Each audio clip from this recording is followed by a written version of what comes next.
Ambassador Grant is one of them. It's Arhan won't be able to make it either. I see Sarah is here.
It has just a little bit of legal story in it, but it's John Grissom's latest, and it has a lot of basketball in it. So, are you recording me, Karen?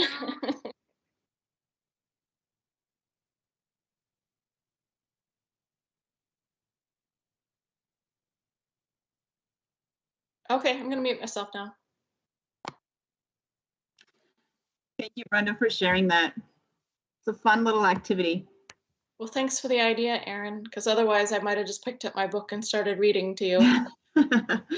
We could do that next time.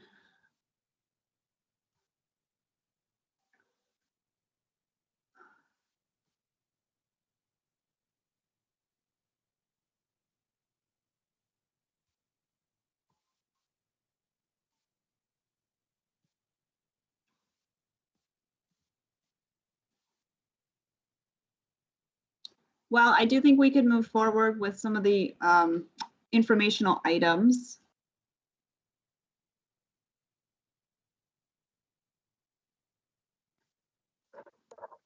First thing I'd like to do is introduce Isha. Is Isha on the call?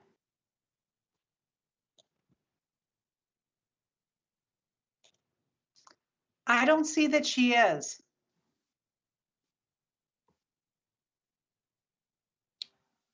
Okay, then we will not introduce Isha. Maybe next month she'll be able to join us as a representative from the Rochester Olmsted Youth Commission.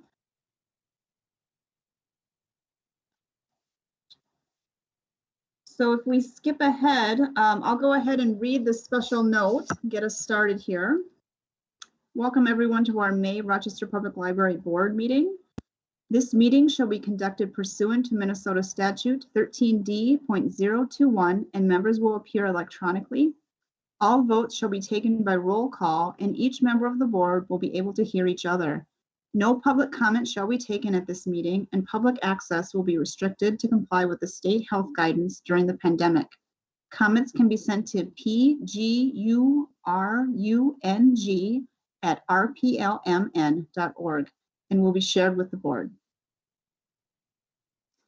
Citizens can view a live stream of the board meeting on the library's YouTube channel at www.youtube.com/user/RochHubLibrary. A recording will be available after the meeting on the city's website as well. Okay, I'll call us to order. We're not able to approve the agenda or the consensus agenda, so we'll continue right through to our foundation update. Do we have a foundation update, Brenda? Sure, just shortly. We finished our Give Min campaign in May. This is the second spring fundraiser that Give MN has had. I'd like to personally thank Aaron and Karen for creating fundraising pages for the foundation board team. The bulk of the funds that we raised were from the events committee volunteers fundraising pages, but we were really happy to have so many people create personal fundraising pages. It created a higher profile for the organization. We were really lucky to win a golden ticket for $1,000, so that added to the amount we raised too. Currently, donations are coming in from the latest newsletter, and we're working on the annual report from our board president and policy reviews. That's about it. Thanks.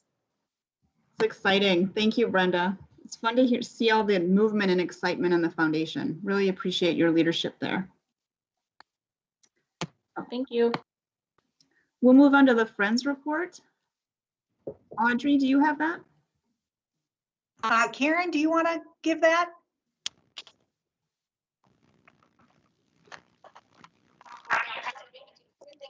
Sorry. The Friends we are meeting with them and talking with them about their reopening plans. No, nothing specific yet, but we are continuing to work with them on what's going to work for them going forward. Did I miss anything, Karen?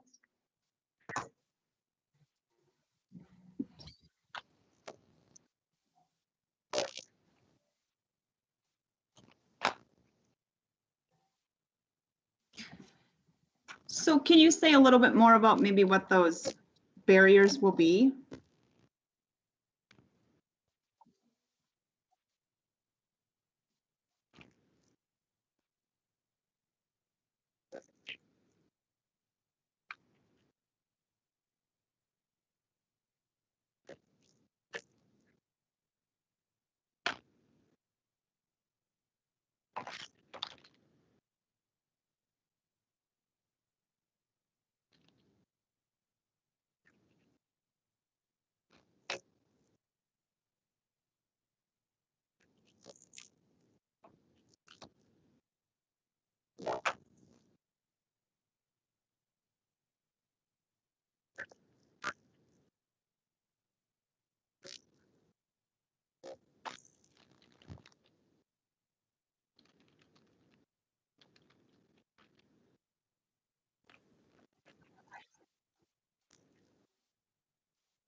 Here And more of the volunteers are getting vaccinated, so that's helping as well.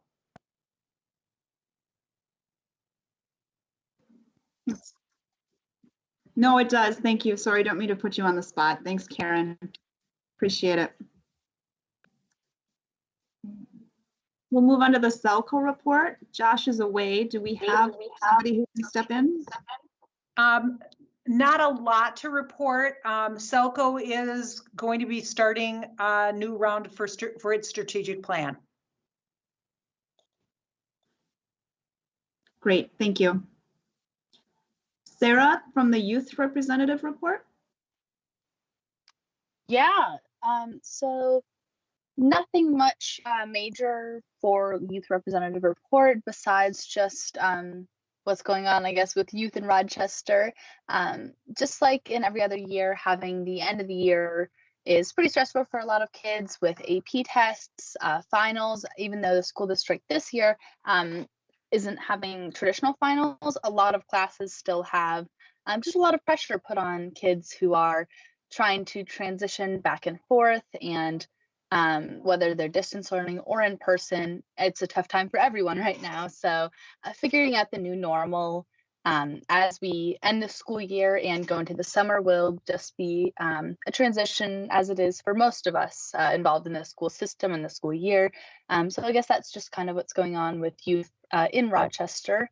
And I guess with like the reading, and specifically like with the library, I'm sure that a lot of kids this school year felt a little bit estranged from their learning patterns that they might have had in other years, whether they were like a really good student who like was always on top of things, or someone who struggled a little bit to stay focused. And so finding new ways to kind of enjoy the things that they used to, whether that is like reading at the library and community events that the library kind of hosts, will be something I think that is going to be very interesting to youth in Rochester who just have felt a little bit isolated from the things that they once used to do, and specifically the library's role in that. So I'm looking forward to our reading challenge, and for my family, and I'm sure a lot of kids in Rochester will benefit from seeing the fun parts of learning again and the ways that they can connect through the library. Thank you, Sarah. You mentioned the reading challenge. Do you mean the summer playlist? Yes, yep. Excellent. Great. Thank you for that update. I'm going to hold on committee reports. Antonia will be joining us in 15 minutes or so, and I know she wanted to speak to that. Can we jump into the library hours discussion, Audrey? Sure, we sure can. So we really feel that with all the changes that have happened in the last year, there hasn't been a normal hours in a long time. And so it's really a good time to go back and rethink what should our hours be post-pandemic, and look at that with an equity lens. And so we would really like to hear what you want included in the conversation as we plan. We just want to make sure we're not missing, what data should we consider, what kind of community engagement would you like to see, those kinds of things. As you know, right now we're opening 10 to 6. We know that isn't perfect for everyone. So, we just really want to hear what you want us to be thinking about as we continue to have this conversation. And so, as we have the conversation, we do have to think about budget. We do have a union contract that does pay premium for Sunday hours, and just general staff capacity, meaning it's unless we change what those boundaries, it's not like we can offer 7 days a week from 9 a.m.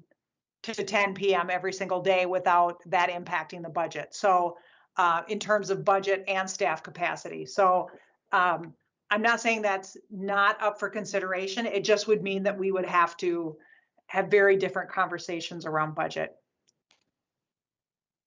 So I guess I'd like to throw it back to the library board to hear what you're thinking as we talk about hours and an equity lens. Hi, this is Kristen. I'm a bit far removed from this part of the city, but could the hours, is it the goal maybe to maybe open slightly earlier, or somehow coincide maybe with when there are busier bus schedules? I've been so far removed since I've been working from home. But the first thing I thought was, could it align somehow with the public transit schedule somehow? That's the first thought I thought. So that's great. Yeah. We will definitely make sure that's on the list. Yeah. Yeah, that's the first thing I thought, because I know that would be something I would consider as a bus rider myself, even though I've worked from home. when I go back to the office, usually when I went to the library was after or before I go to work, if the hours were there. So I feel like that could be considered if it's possible. This is I thought what I thought. Yeah, no, that's great. That's great. Thank you, Kristen. This is Erin. I'm wondering if there's been any consideration around reducing some services, so staff number would be reduced, but still have some availability of services for an extended period of time.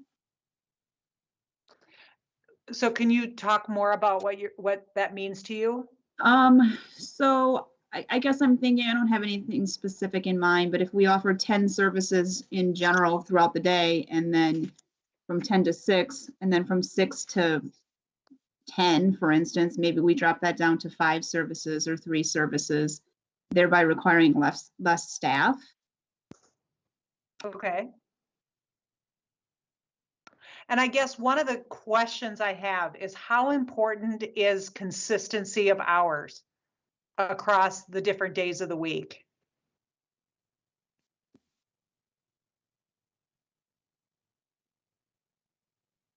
Hi, Kristen again. I think if I feel like consistency would be great, but I think if it's set in stone what the hours could be, even if it's different one day and different the other day, it should be fine. But I feel like consistency would be okay.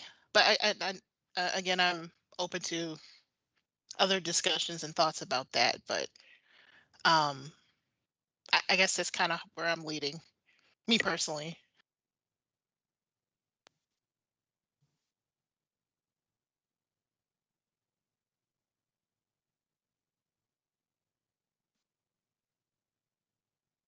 Adam, I see you joined us. Do you have thoughts? Yeah, thanks, Erin. No, honestly not.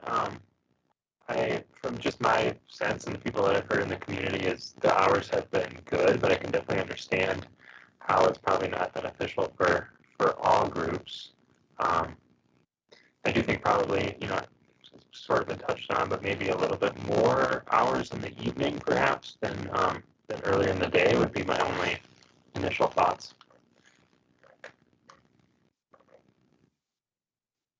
Thank you, Adam. Omar, anything to add?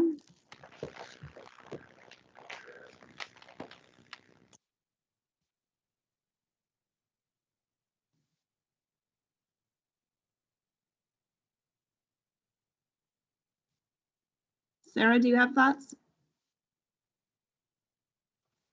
Yeah, I think I like just the ideas here. Making it as accessible to everyone, of course, is obviously our top priority. So yeah, I think that sounds good though. Yeah, Audrey, I think your comments about impact to the budget are obviously important, and it's going to be a leverage game, or a something we'll have to seriously consider to figure out where the most impactful hours would be to add. Is that work that the staff can do and bring back a proposal for us to or a couple proposals for us to work from? Yeah, that's it. Because as we work through this, we'll have to look at what influences, what data can we pull that would influence this and bring it back to the board. But we wanted to hear first, if there were certain conversations that you wanted to make sure we had. I love, how does this line up with the bus schedule? How does this impact different shift workers? How does this impact, I think all those things are really important. And so as we have this conversation, I think it'll give us a better frame that when we bring it back to you, you can know what went into our recommendation. I mean, it would be super easy to just say we're going to go back to the old schedule, but I just don't think that's the right answer for our entire community. Right, I agree. I think I appreciate the opportunity to discuss it and revisit it, and really have the opportunity to consider how we can best serve the community. Thank you for that. Okay, we'll move on to our next item, Charter Commission update. Audrey, I believe that's you. Sure. So I attended the Charter Commission meeting on May 11th. Really not a lot happened. They did look at the draft that you approved last month to send back to them. And they had questions. They did have,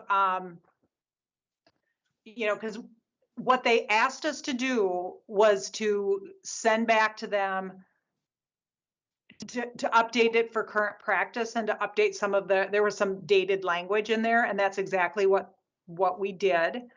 I think there's some misunderstanding about what's current practice. I mean, it absolutely reflects current practice, and the library board and the park board have deviated a little bit because there's language there that the boards may give the review of the director to the city administrator. Park and Rec has done that. The library board has never done that. So I think there was some question around why didn't the charter language reflect that? There was also some question about how we worded the foundation comment. They want to make sure that the public funds aren't going to the tax levy funds are not going to the foundation, which is not what's happening at all. But we may need to do some clarification around that language. They did talk about putting some small groups together to come back to talk to the board. And that was not a universal, so I'm not exactly sure where that's going to go. But they did not take action, and they don't meet in the summer. So I expect this to be dormant for several months before this gets taken back up again. Any questions?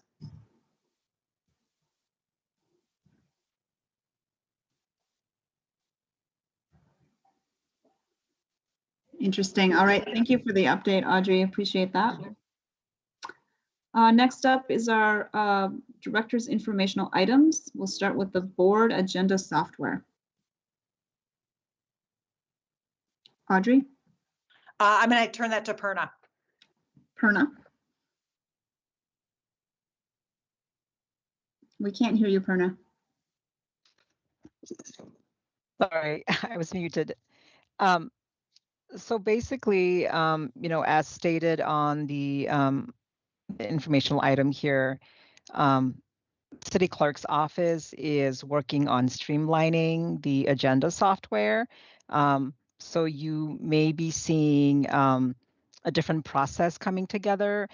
There was some communication that was sent out earlier this week from the City Clerk on how to put agenda items together for the City Council study sessions. That doesn't impact us as much because we don't put together as many items on that list, but if we do, they want us to put it in a specific format. But as we're putting items together, there you will see some changes, and as that software comes into play, Audrey and I expect there to be some changes to the format itself. We don't know the details yet, but we're expecting the format changes to come in. You may see some changes to the way where we do the minutes as well, and the way that we upload some of the agenda items as well. Very specific in terms like when you put in a date, they want the date in a specific format. So some of that is going to be coming as well. There is like a 10-page document that Audrey and I need to read of different language terminology to use as well. So that, as well as the format itself, there are format changes coming to this as well. So I don't know all the details yet, but as the details come forward, we will bring that to the library board. But basically, there will be changes to the way the agenda looks and the way the minutes look. So expect changes as we know more and as the changes are forthcoming. Interesting. I wasn't aware of all the rigor. Yes, neither was I. Will this decrease any work for the staff? I think initially it probably will add some work as we get used to the different format, but hopefully once we're used to the different format, I think it will just be routine. I'm hoping. And it's supposed to improve processes, so I'm hopeful as well. I hope so too. Anything we can remove from the staff's plate, even if it's seconds, it all helps a little bit. Any questions from the board?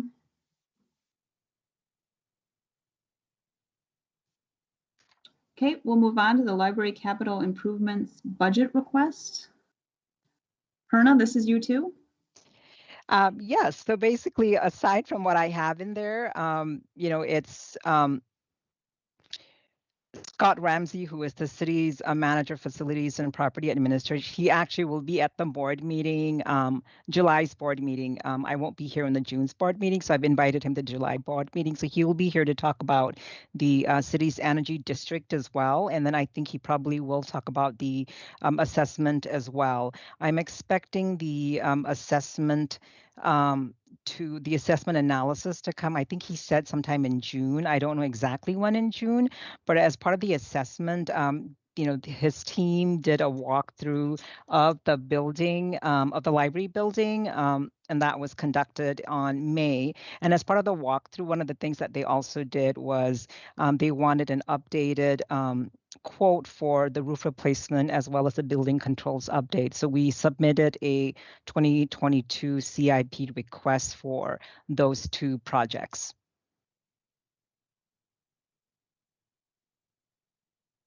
Are there any questions about what we have under the library capital improvements budget request / facilities analysis / assessment that the city's facilities and property administration, Scott Ramsey, did in May? They're actually doing an assessment of all city buildings.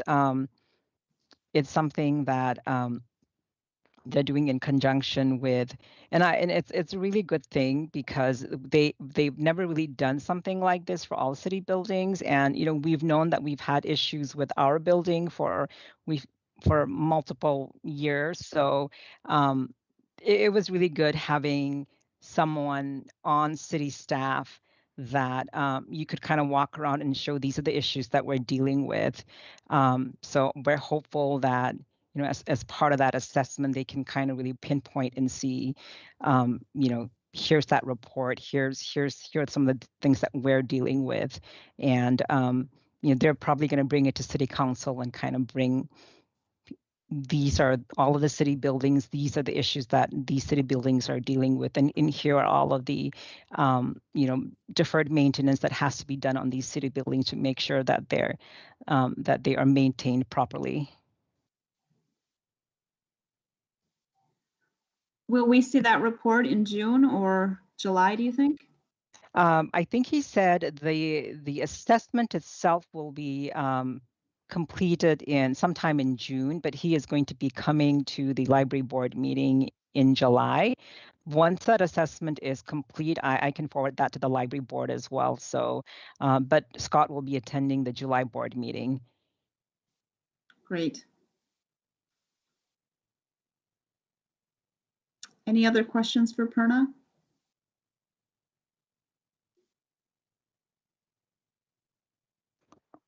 Okay, thank you, Perna. We'll move on then to equity plan update. And I'll just leave it open for questions from what's in the board packet. I'll start. This is Erin. Could you talk a little bit more about the homelessness training? Excuse me. Sure. So Ryan Dowd, who came to visit So back in the summer of 2019, the state library purchased the online training from Ryan Dowd, who runs a homeless shelter in Chicago, in the Chicago area. And the state library paid for that, and we sent all of our team through. And then we also brought him in to speak to the community back in 2019. So we have now, the city has now purchased the same training, because that expired from the state, and we thought it was so good that we have purchased it. And so that continues to be part of our onboarding for all new employees. And also, there's always an opportunity for anybody to go back and retrain with it. Does that, and he also provides ongoing webinars as a, there was one recently on how to work with people who are not complying with masking, things like that. Mm-hmm. But that's where that training is coming from. Thank you. I don't know what kind of contract we have or what we've purchased, but is there any way to make that more broadly available to the public? It is not. The licensing, we have to license it for our organization, and you cannot just make it available to the public. Okay. Yeah. Now, when he came and when he spoke, we did make that available to the public. Thank you. Yep. Other questions from the board?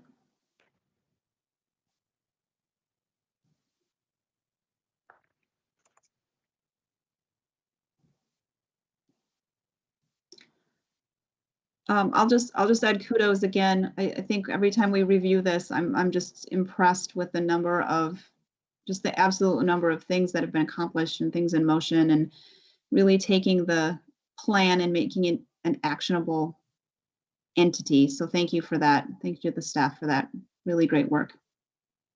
Thank you. Okay, we'll move on then to community IDs. We've got Michael Ressman and Phil Wheeler here from the Rochester Interfaith Immigrants Rights Coalition. So welcome. Thank you for having us. Absolutely. The value of this project became clear to me by the enthusiasm that I encountered when I talked with organizations that work with the homeless, organizations that serve the elderly, serve developmentally disabled, people with mental illness.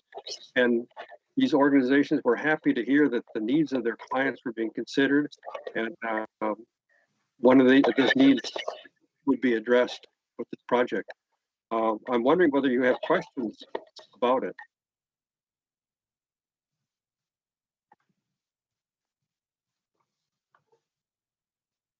Hi, this is Kristen.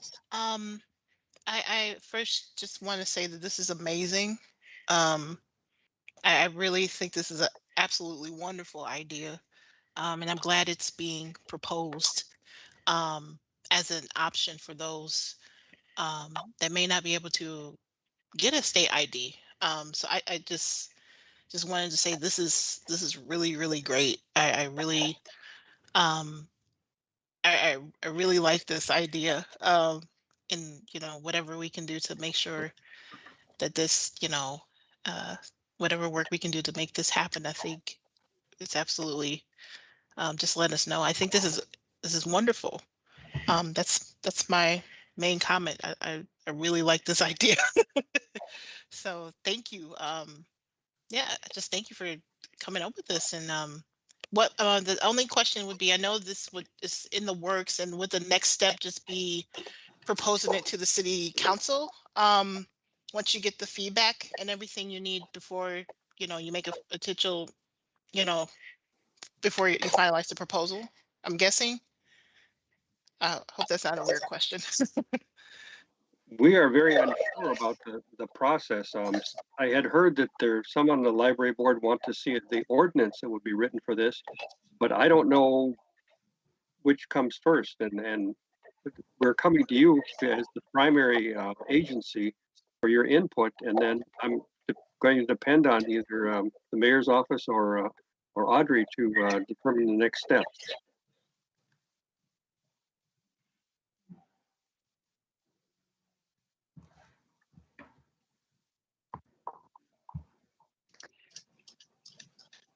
So, and what I've communicated is based on the conversation with the library board previously and conversations that we've had about the community ID. You know, I think that it's a little chicken or the egg, because the library board can't say, yes, do it, until it's an actual real thing. And that can only get approved by city council, because it will take ordinance work. And so I guess unless there are concerns from the library board, I would think our next the next phase would be to start working on how to learn what the city council thinks and what they're going to want for an ordinance.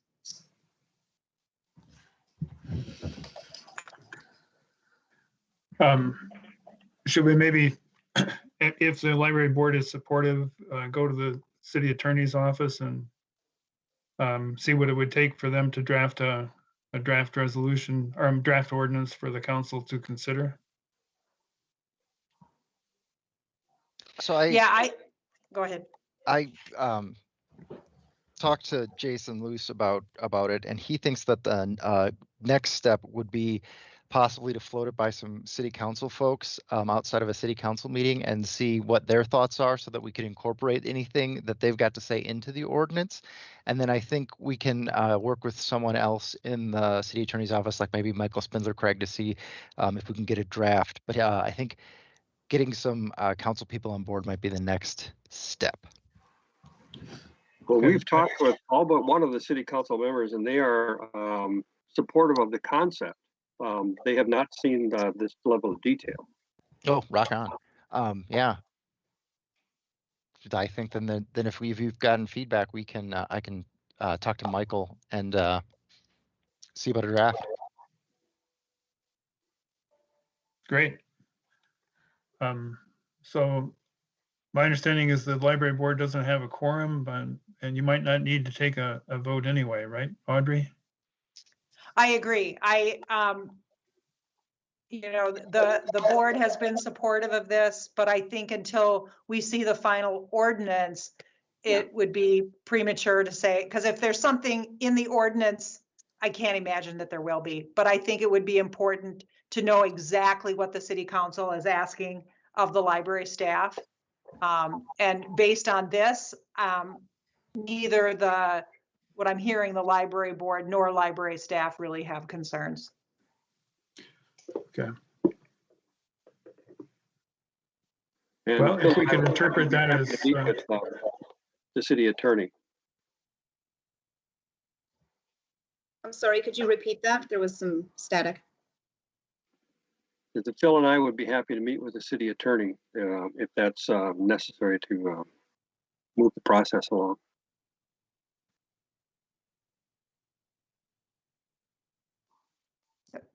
Yeah, we'll work with Andy and the city attorney.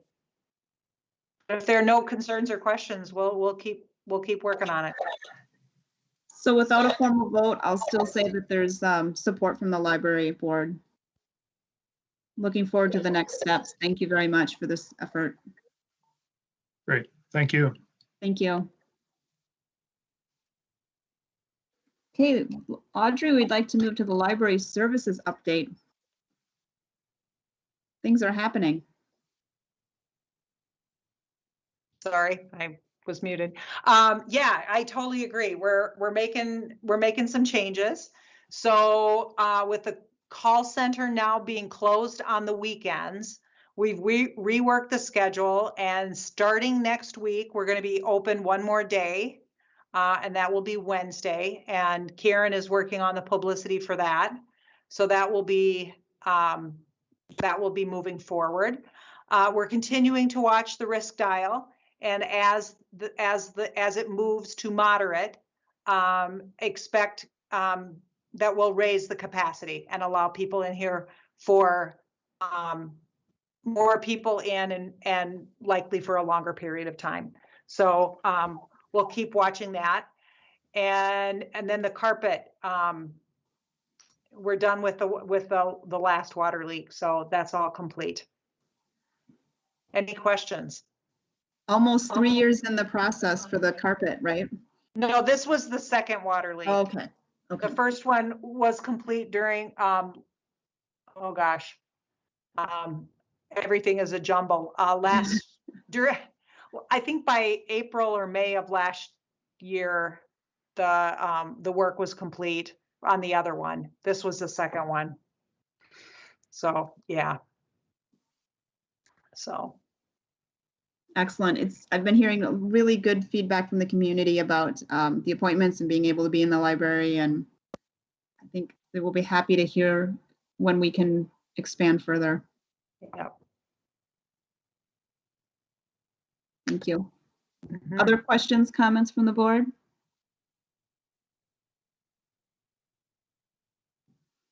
Okay, we'll move on then. Karen, can you talk to us about fine-free survey? Yes, thank you.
Mhm.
Did you Hi. say?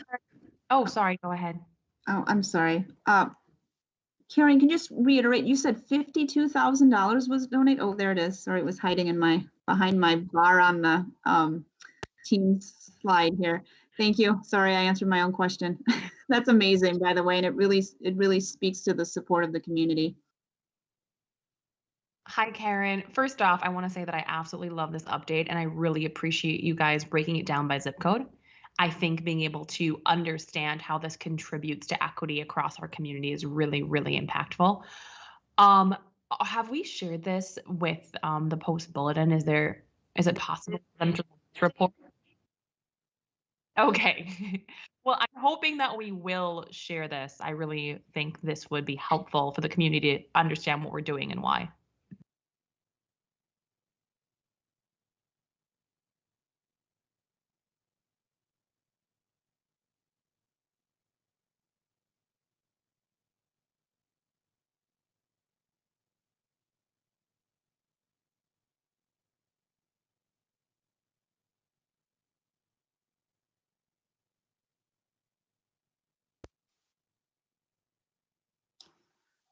I do appreciate the N of the 912 people participating in the study.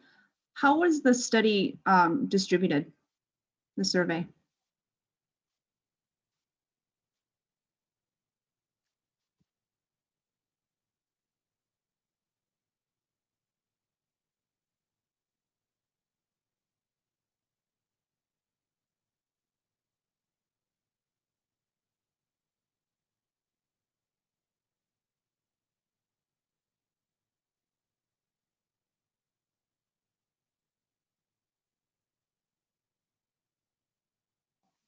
It's great, thank you.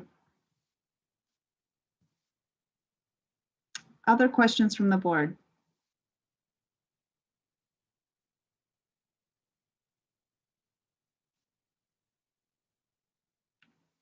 Great, thank you so much, Karen and team. This looks fantastic. We have Antonia with us now, so I'd like to back up to the Planning Committee report. Antonia? Hello, and first of all, thank you, Erin, for running this. I really appreciate it. So, what have you guys heard about the Planning Committee? Any update at all? Nope, we saved it for you. Oh, well, thank you. So we met as a team and we thought up an approach to kind of bringing back the conversation around the library space needs. And we felt that first we needed to meet with our city administrator and talk through that plan with her. So Audrey and I did that. Was that this week, Audrey? It feels like it was last week, but I feel like time is just flying by. It was this week. Okay, so that was very recently. And so to recap with you what we'd like to do, let me just go through the phases. First, we want to renew conversation with the city administrator, as I already said, plus the board, and then talk with city council because we really want to make sure we're aligned with them and that we're collaborators in this conversation. Then we want to review our options again. So it's been a while since we've had that conversation. We want to empower library administration to put together those options again, really laying out those strategic choices. And then the planning committee will really discuss the pros and cons and bring that back to the board so we can have some rich dialogue around these options. We're hoping that eventually what happens is we really settle on some options that can be presented to the community at large. And so that brings us to the third phase, which would really be community engagement. So collaborating with citywide strategic communication, city council, to really get community response to the choices that we feel we have in front of us. And then potentially synthesizing all of their insights and all the feedback we receive to do a revision and refinement of the options and making sure we understand clearly the implications of each option. And as I noted at the beginning, we really want to partner with city council and align this to whatever strategic vision they do settle on. So this is a part of their overarching strategy for the community. Any questions? The dead silence is unnerving, but I'll take it. I have a quick one. This is Kristen. Sorry. Hi, Kristen. Hi. With this, I know you mentioned that we would try to meet with the members of the city council? Would this just be a continuous thing that we would do? I know we've all met with a city council member before. Would this just be a continuous ongoing thing to continue to meet with them? Yeah, and it's not necessarily a meeting per se, Kristen, as just the alignment, whether that be through any sorts of communication. We know they're working on a strategic vision, and we want to make sure that we're timing the different phases and, you know, parts of this process with their planning, so that whatever we receive as information can be an input into that planning.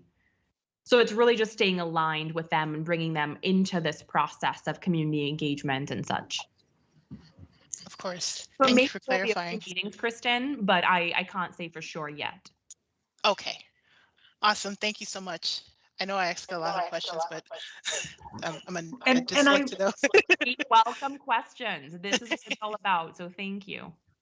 And based on our conversation with the city administrator, I believe she'll help us with that, knowing when's the right time to get in front of council.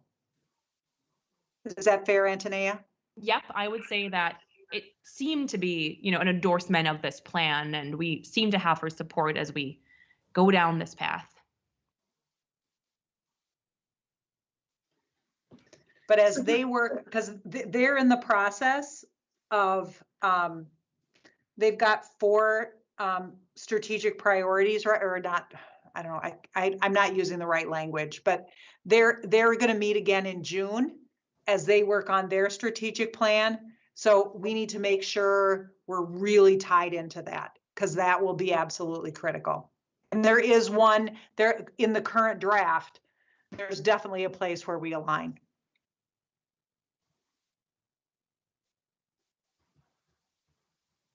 Well, if there are no questions, I would say the next step really would be, from the board's perspective, reviewing some of these choices so we can start that conversation again. And then Audrey, from your team's perspective, if they could kind of dust off the old choices and just put that in the next meeting packet so that can be an agenda item for us. To the library, well, that's going to be how much because are you talking about getting new pricing, or because I know I'm just talking about dusting off those strategic options we had laid out with regards to potential futures for the library, just to start a conversation for the board. For the board or for the planning committee? For the board, so they just can jog their memory, and then the planning committee will take board commentary, and we'll do our work separately before we bring anything back. Okay.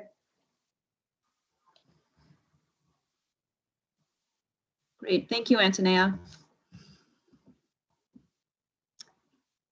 I believe we have enough individuals to reach quorum. Assuming, Omar, we were unable to connect with you later, so if you could let me know if you can hear me and are willing to respond. If so, we can take a vote on some things. Yeah, I'm here. Can you hear me? Fabulous. Thank you. So we'll look at the consensus agenda. Can I get a motion to approve our consensus agenda for this week, this month? Motion to approve. Thank you, Antonia. Thank you, Omar. We'll vote by roll call. Adam? Approve. Antonia? Aye. Kristen? Aye. Omar? Aye. Sarah? Aye. And Aaron also votes aye. Thank you for that, folks. I believe that's our only vote for the day. We do have the opportunity for questions at this point.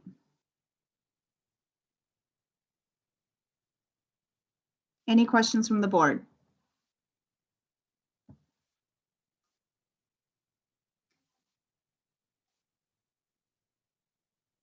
Okay, with everything wrapped up then, I will adjourn our meeting. Thank you, everyone, and have a wonderful rest of the month. Thank you, Erin. And you. Thank you. Good night. Thank you. Thank you all. Good night.